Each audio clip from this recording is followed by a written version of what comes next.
Teacher talking sports, what it does, what it do, how we live. And I'm here to take a look at another second round matchup in the NBA playoffs last night. The Dallas Mavericks ousted the Los Angeles Clippers in game six, so they advanced to the second round. Who's awaiting them?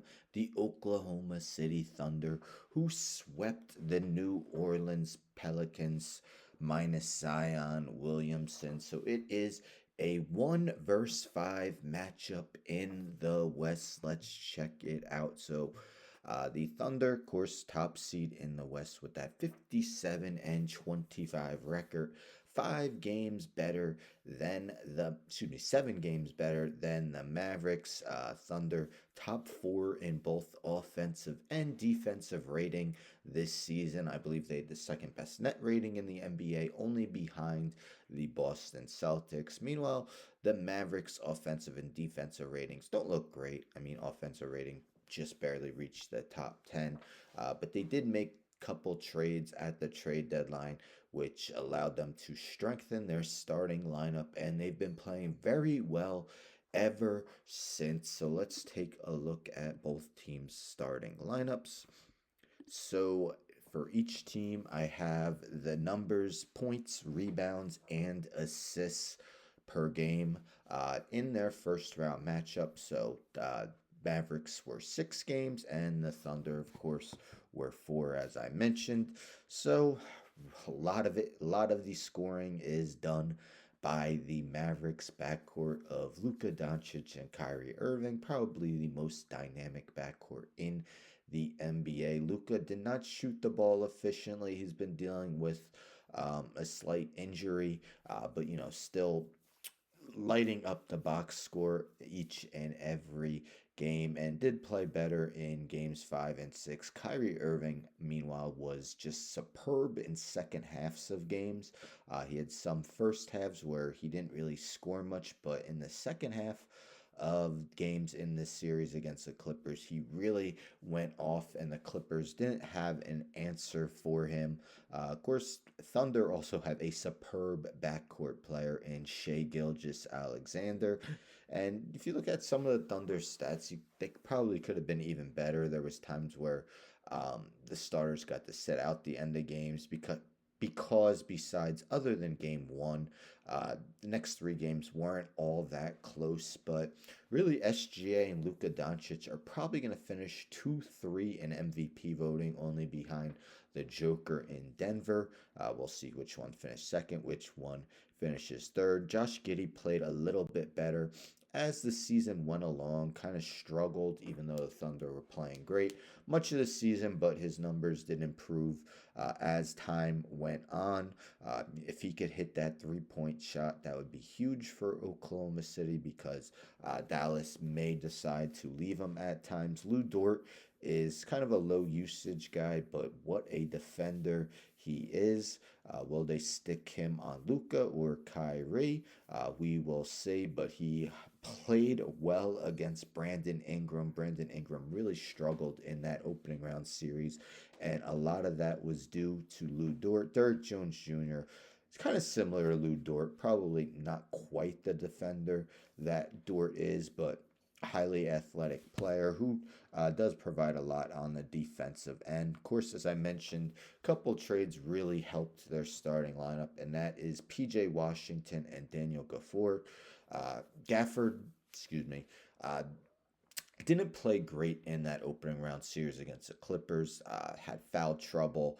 The first game really got outplayed by Ivica Zubac, but he had a large role throughout the season. He's a guy who's never going to try to do anything that he knows he's not really capable of. Him and the backup, Lively the second, both shoot extremely high field goal percentages. And PJ Washington, he's a very good player, but you want to see him get to league average from three. But nonetheless, when those two guys were acquired by Dallas, they really ascended up the standings. And Jalen Williams for the Thunder, man, just such an efficient scorer. Makes shots at all levels of the court. And Chet Holmgren, center who could extend to the 3-point line, and one of the best shot blockers in the game. He's going to finish as runner-up for Rookie of the Year behind Victor Wembanyama. Let's take a look at the benches. Now, for the Mavericks, Tim Hardaway. So again, these are the stats in their first round matchup. But Hardaway only played the first 2 games, sprained his ankle, was out games 3 to 6.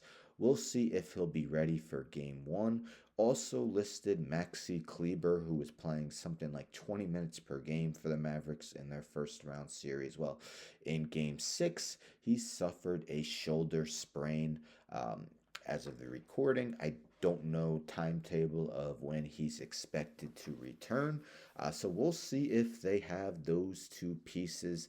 If not, I was going to say, if they have a full squad, Dante Exum really struggled in that opening round series after being such an excellent 3-point shooter in the regular season. He might not be a part of the second round rotation if Hardaway Jr. is ready. But if Kleber can't go, you might see some of Dwight Powell. I mentioned Derek Lively II, who was the starting center for the Mavericks much of the season. Probably going to make an all-rookie team, whether it's first or second. But really had a good first-round series against the Clippers.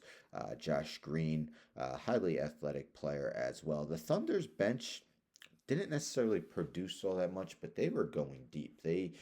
I believe 10 guys played every game, and I think Kenrich Williams actually played all 4 playoff games as well. Now, some of the reserves played because the games were out of reach at the end, but Kason Wallace, very good defender, and him, Isaiah Joe, both can be knockdown 3-point shooters if you leave them. Aaron Wiggins really showed improvements this season. Gordon Hayward actually went the whole series without scoring. I think he played 29 minutes in the series and only took 1 shot at 3-pointer.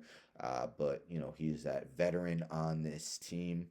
Really, no one's even close to him in age. Jalen Williams, the other Jalen Williams, can provide good minutes off the bench as a backup center, as can Kenrich Williams. So, hard to give an advantage to the bench, maybe to the Thunder, but a lot we don't know about Hardaway Jr. and Kleber yet, as they are 2 of their probably 3 most important pieces off the bench. Although Hardaway Jr.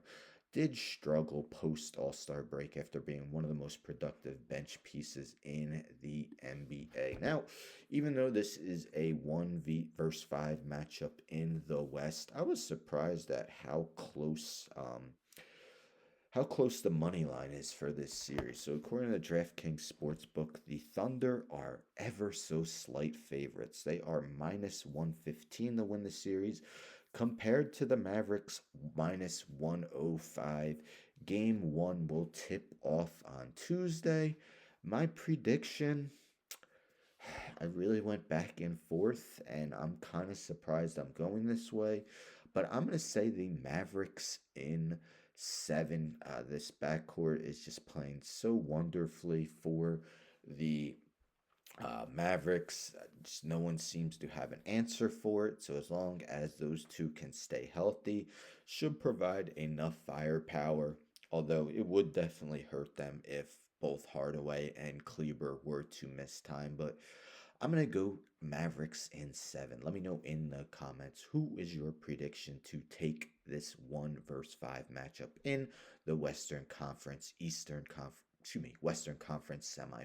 Anyhow, don't forget to subscribe. Tell a friend to tell a friend to tell a friend to subscribe. Like the video, share the video, hit the bell for notifications. I'm out.